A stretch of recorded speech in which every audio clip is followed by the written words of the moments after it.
Selamat sore semuanya. Di sini saya akan membahas tugas sedimen, yaitu proses pembentukan dan klasifikasi batuan sedimen. Nah, sebelumnya izin perkenalan dulu. Nama saya Kevin Nanta Muhammad dari kelas sedimen dan stratigrafi B. MBM saya yaitu 24064854002. Nah, di hari ini kita akan membagi sub pembahasan kita menjadi dua, yaitu yang pertama adalah proses pembentukan batuan sedimen silsiklastik, yang kedua karakteristik dan klasifikasi batuan sedimen silsiklastik. Nah, di slide pembahasan pertama kita kali ini ada proses pelapukan, erosi, dan transportasi. Terdapat beberapa hal yang terjadi, yaitu yang pertama adalah proses pelapukan. Pelapukan adalah proses penghancuran batuan asal akibat pengaruh cuaca, air, dan makhluk hidup. Ada dua jenis pelapukan, yaitu fisik, fragmentasi batuan, dan kimiawi, perubahan komposisi mineral. Nah, di pelapukan fisik sendiri, terjadi proses penghancuran batuan menjadi bentuk yang lebih kecil tanpa perubahan komposisi kimia. Sebaliknya, di pelapukan kimia terjadi proses penghancuran batuan dengan adanya perubahan komposisi mineral dan mineral batuan. Kedua, ada erosi. Erosi adalah proses mekanis biasanya didorong oleh air, angin, gravitasi, atau es. Nah, bedanya di sini adalah erosi terjadi dengan menggunakan kekuatan atau pengaruh daya, sedangkan pelapukan tidak. Yang ketiga adalah transportasi. Transportasi adalah pemindahan sedimen melalui media seperti air, angin, atau gletser. Selama transportasi, terjadi penyortiran berdasarkan ukuran dan berat butiran. Fluida memiliki dua gerakan berbeda, seperti aliran laminar dan aliran turbulen. Next. Di sini membahas ulang yaitu perbedaan antara proses fisik dan kimia dalam pembentukan batuan silsiklastik. Proses fisiknya sendiri yaitu melibatkan fragmentasi batuan tanpa mengubah komposisi mineralnya. Contoh, perubahan suhu ekstrim yang menyebabkan retakan pada batuan. Contoh proses fisik dalam pembentukan batuan sedimen silsiklastik adalah pelapukan, pengangkutan, dan pengendapan. Berikut adalah contoh pelapukan fisiknya, foto batuannya. Nah, selanjutnya ada proses kimia melibatkan perubahan kimiawi mineral dalam batuan akibat reaksi dengan air atau gas. Contoh kejadiannya yaitu parutan batuan kapur oleh asam karbonat dan merupakan proses pelapukan yang diakibatkan perubahan struktur kimiawi yang ada batuan melalui reaksi tertentu. Nah, di sini ada masing-masing contohnya. Mungkin saya akan menambahkan contoh di batu pelapukan kimiawi. Di pelapukan kimiawi, salah satu contoh lain di pelapukan kimiawi yaitu proses pelarutan batuan kapur gamping akibat reaksinya terhadap air. Nah, next. Berikut adalah beberapa komponen batuan sedimen silsiklastik. Di gambar berikut, di gambar tersebut mengandung semen, pori, fragmen, dan matrik. Nah, batuan sedimen silsiklastik tersendiri terdiri dari 3 komponen utama, yaitu matriks, grain, dan semen. Matriks adalah butiran yang berukuran lebih kecil dari fragmen dan terdapat di sela-sela fragmen. Grain adalah butiran yang berukur lebih besar dari pasir. Semen adalah material yang sangat halus berfungsi sebagai pengikat dan didapatkan setelah fragmen dan matriks. Selanjutnya, di sini ada tabel Wentworth yang merupakan klasifikasi sedimen berdasarkan ukuran butir menggunakan skala Wentworth. Nah, di sini ada beberapa hal yang dijadikan tolak ukur perbandingan ukuran di tabel Wentworth. Yang pertama adalah ada gravel. Contoh batu ini adalah kerikil. Boulder bongkahannya ukurannya itu lebih dari 256 mm.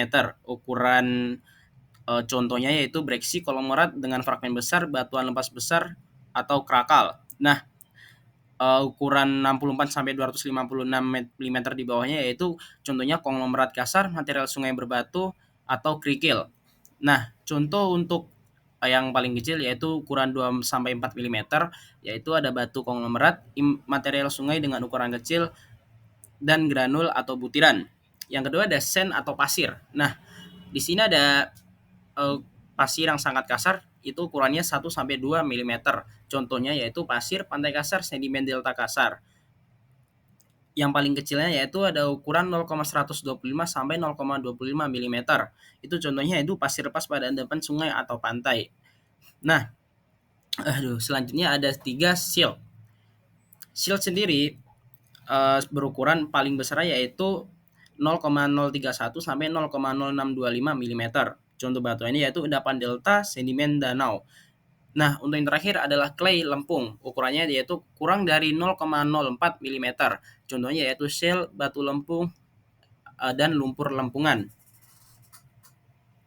Selanjutnya ada perbedaan antara batu pasir, sandstone, batu lanau, siltstone, dan batu lempung, claystone. Nah, dari tabel yang saya ambil ini, yang pertama yaitu ada ukuran batu pasir sandstone. Ukuran butirnya yaitu 0,063 sampai 2 mm. Ciri-cirinya yaitu terasa kasar saat disentuh. Butiran penyusunnya dapat terlihat dengan mata telanjang. Contoh batuannya yaitu kuarsa ironite dan arkose. Sedikit pembahasan di sini yaitu batu pasir terbentuk dari butiran pasir yang terikat oleh matriks dan semen mineral. Biasanya terbentuk di lingkungan sungai, delta, atau pantai. Yang kedua ada batu lanau atau siltstone. Ukuran butirnya yaitu 0,04 mm sampai 0,063 mm. Ciri-cirinya yaitu terasa halus tapi masih sedikit kasar saat digosok. Contohnya siltstone merah atau abu-abu.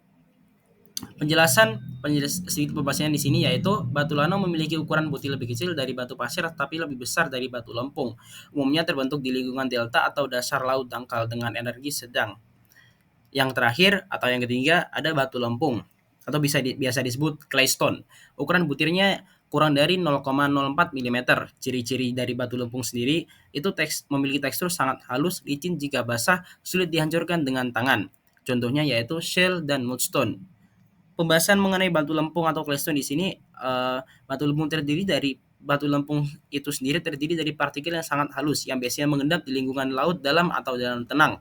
Karena ukuran butirnya sangat kecil, batu lempung seringkali bersifat impermeable dan menjadi batuan induk bagi minyak bumi. Selanjutnya ada klasifikasi untuk clay dan silt. Di sini ada beberapa klasifikasi untuk batuan clay dan silt. Nah, sedikit pembahasan dari klasifikasi batuan di tabel ini yaitu parameter klasifikasinya. Presentasi kandungan lempung dibagi menjadi 3 kategori. 0 sampai 32% yaitu termasuk gritty, lebih dominan butiran kasar. 33 sampai 65% loamid campuran antara lampung dan silt. 66 sampai 100% fat or slick didominasi oleh butiran lempung. Tingkat pengeseran induration di sini adalah non-indurated belum mengalami pengerasan signifikan dan indurated sudah mengalami pengerasan. Kategori dan contoh batuan. Non-indurated sendiri memiliki contoh batuan lunak belum mengalami litifikasi kuat. Contohnya yaitu bedded silt, bedded mud, bedded clay mud dan laminated silt.